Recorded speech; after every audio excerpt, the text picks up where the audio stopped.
Ouh là là, aujourd'hui on va retourner tranquillement dans notre ancien PSG. On va laisser agir la nostalgie et parler du Paris Saint-Germain. Est-ce que c'était mieux avant ou pas? Salut à tous les gars, c'est Azial. Aujourd'hui, on se retrouve pour une nouvelle vidéo. Vidéo sur le PSG. Et oui, vidéo un peu débat, un petit peu. On va lier un peu l'actualité et en même temps parler un petit peu de l'ancien PSG, le PSG de Messi, Mbappé, Neymar, le PSG avant de Mbappé, Neymar, Cavani, même encore avant de Zlatan, etc., etc. Zlatan, Thiago Motta, Les Verratti, tout ça. Est-ce que le PSG c'était mieux avant? Est-ce que le club a vécu un downgrade conséquent? Est-ce que le nouveau PSG vous Zanja et ambiance comme vous voulez moins que le PSG de l'époque? On va parler un petit peu de tout ça, un petit peu, voilà, sans vraiment de fil conducteur, juste, voilà, moi en tant que supporter du PSG, j'ai vu pas mal de trucs passer ces derniers temps sur les réseaux, pas mal de nostalgie, même limite à des fois de réécriture, hein, parce qu'on va pas se mentir, il y a un petit peu de la réécriture autour de tout ça et on va en parler. Bref, avant que la vidéo commence, n'hésitez pas à la liker, à commenter, à partager, à vous abonner, ça fait toujours plaisir et ça aide pour le développement de la chaîne et nous, on va pouvoir y aller dès maintenant. Pourquoi j'ai envie de vous parler de tout ça? Pour la simple et bonne raison que le PSG s'est malheureusement incliné face à l'Atlético ce mercredi dernier en Ligue des Champions. C'était il y a déjà quasiment une semaine, mine de rien en Ligue des Champions qui met le PSG dans une situation et position très très très compliquée.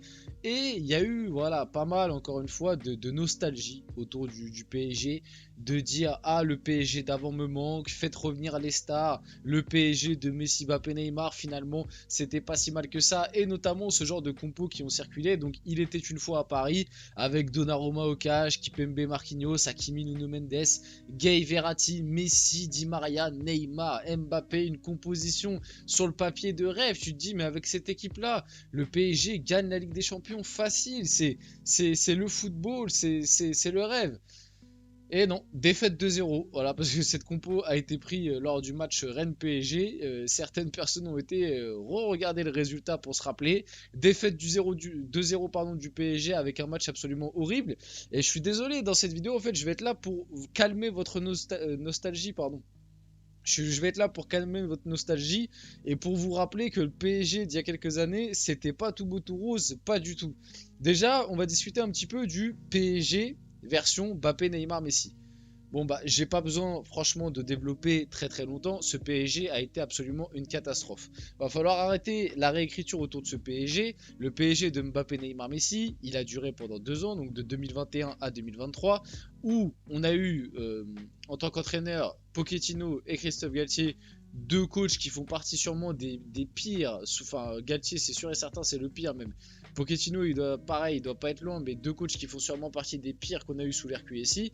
En plus de ça, un effectif déséquilibré avec des stars qui n'ont pas beaucoup respecté le maillot. En tout cas, à pas mal de moments, des sifflets, des mercatos très compliqués, une masse salariale qui a explosé, des résultats en dents de scie. On rappelle quand même que cette équipe a galéré et a même perdu, si je ne me trompe pas, le championnat face à Lille en 2021. Non, peut-être que je confonds un peu les années. En tout cas, des championnats toujours gagnés un petit peu à l'arrache. Pas de Coupe de France. Pas de Coupe de France. Messi, sur ces 2 ans, n'a pas gagné la Coupe de France. Donc pas de Coupe de France, alors que c'est quand même le trophée historique et plus important de l'histoire du PSG. On le rappelle, le PSG, son histoire est quand même beaucoup par rapport à la Coupe de France. Et c'est une honte de ne pas l'avoir gagné pendant autant de temps. La Ligue des Champions, t'as pas passé les huitièmes. Donc, pour faire très brièvement, non, ce PSG ne me manque pas du tout. Alors oui, on allumait la télé, on avait des étoiles plein les yeux quand on voyait les compos, comme là, hein, Neymar, Messi, Di Maria, Mbappé, tu te disais, mais cette équipe, cette attaque, comment ça. C'est un peu comme ce qui se passe actuellement au Real finalement. Quand tu vois Bellingham, Rodrigo, Vinicius, Mbappé, tu te dis, waouh, mais cette attaque, c'est sûr et certain que ça va proposer du football, ça va fonctionner, ça va marquer des buts. Mais non, des fois, l'accumulation d'individualités sans réel contexte tactique, avec une idée forte, ne fonctionne pas forcément. Donc non, le PSG de Messi, Mbappé, Neymar ne me manque absolument pas. Il faut arrêter cette réécriture. Sans parler de Sergio Ramos, etc. Parce que pareil, je commence à avoir une réécriture sur Sergio Ramos. Sa deuxième saison au PSG est pas horrible à Sergio Ramos, hein, mais quand je vois certains mettre sur les réseaux, ah on aurait dû garder Sergio Ramos. Non les mecs, Sergio Ramos en réalité il avait plus le niveau Ligue des Champions, ça se voyait. il faisait des matchs pas trop mal à des moments. Mais globalement, sur ces 2 ans, Sergio Ramos, c'est quand même un bilan très mitigé. Mais en même temps, c'est normal. C'est normal, un joueur qui sortait de plusieurs blessures importantes à 36-37 ans, c'est totalement logique qu'un petit déclin était là. Et comme je dis, en vrai, Ramos, c'était pas le pire. C'était pas non plus horrible. Son passage au PSG, tu vois, Ramos, je regarde pas un mauvais souvenir, mais je regarde pas non plus un bon. Pour moi, c'est un passage un peu limite, j'ai envie de dire, un peu anonyme que Ramos il a fait au PSG. C'est-à-dire que c'est pas horrible, mais c'est pas bon non plus. C'est moyen. Voilà, il fait un passage où il a pas trop marqué, je trouve non plus, à part par le nom, quoi. Par le nom Sergio Ramos, mais voilà. Donc ensuite, on a eu le PSG de Mbappé, Neymar, Cavani un petit peu, un moment Icardi, bref, le PSG version Tourelle, j'ai envie de l'appeler, parce que bon, il y a eu, c'est vrai, cette première saison avec Unai Emery, qui démarrait très très bien. Au final, tu t'es écroulé encore une fois en 8ème de Ligue des Champions face au Real. Le PSG de Tourelle, c'est peut-être celui dont je garde les meilleurs souvenirs entre guillemets. Même si c'était peut-être pas le plus fort, mais c'est celui où j'ai le plus de bons souvenirs parce que tu avais quand même Mbappé, Neymar qui à cette époque-là ça fonctionnait bien jusqu'au Final 8 peut-être. Le Final 8 après t'as commencé petit à petit à avoir des fractions, mais avant le Final 8 ça a fonctionné très bien. Malgré tout, bon, il y a eu l'épisode Manchester United, il y a eu l'épisode Real Madrid, comme j'ai dit aussi, c'était sous Unai Emery, mais sans la présence de Neymar. Mais à partir du moment où Neymar était là, très souvent ce PSG a quand même passé les huitièmes. Le Final 8, j'en garde malgré tout un très bon souvenir malgré cette défaite en finale qui fait très très mal parce que c'était une aventure, c'était pendant le Covid, c'était un contexte particulier. Malgré tout, on avait une équipe qui je trouve était attachante même si elle avait plein de défauts. Donc le Final 8, j'en garde un bon souvenir. L'année d'après, on élimine le Bayern, on élimine le Barça. Première année de Pochettino avec encore Mbappé, Neymar. Mbappé qui est extraordinaire à l'aller face au Barça, Neymar qui lui prend le relais en quart de finale sur l'aller-retour face au Bayern qui est phénoménal. Bayern qui du coup t'avait battu en finale quelques mois avant. Et t'as malheureusement la rouste que tu prends au demi face à City. Donc globalement le PSG de Mbappé Neymar était très intéressant. Je pense que ce PSG aurait dû gagner la Ligue des Champions, avait le truc, notamment pendant le Final 8, ça s'est joué à pas grand chose. Le face-à-face de Mbappé, je l'ai encore en travers de la gorge, si je dois vous dire la vérité. Mais ouais, c'est peut-être le PSG où je garde un bon souvenir. Malgré tout, tu vois, avec. Alors, c'est peut-être la nostalgie qui parle, mais le PSG de Tourelle, Mbappé, Neymar, Cavani, Icardi, Verratti, voilà, Thiago Silva, tout ça, même des joueurs comme par exemple les Thomas Meunier, etc. Bon, je suis pas fan de Thomas Meunier, mais vous avez compris ce PSG là, quoi. Je regarde malgré tout un bon souvenir, même si avec le recul, pareil, ce PSG là avait plein de défauts. Ce PSG là, très souvent en Ligue des Champions, c'était pas la folie non plus. Donc, bon, au moins en phase de poule, tu te régalais.